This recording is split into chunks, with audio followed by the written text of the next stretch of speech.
Chicken biryani மல்லிகைக்கு மட்டும் பிடிக்காது, அதனால சிக்கன் பிரியாணிக்கு ரெடி ஆகிட்டு. இப்போ தேங்காய் பாலை சேர்த்துக்கணும்.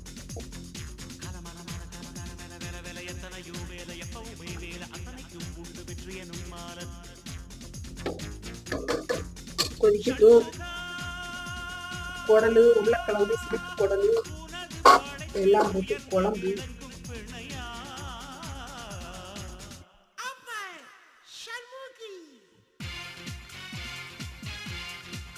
இன்னும் வெங்காயம் செத்த கடக்கணும்.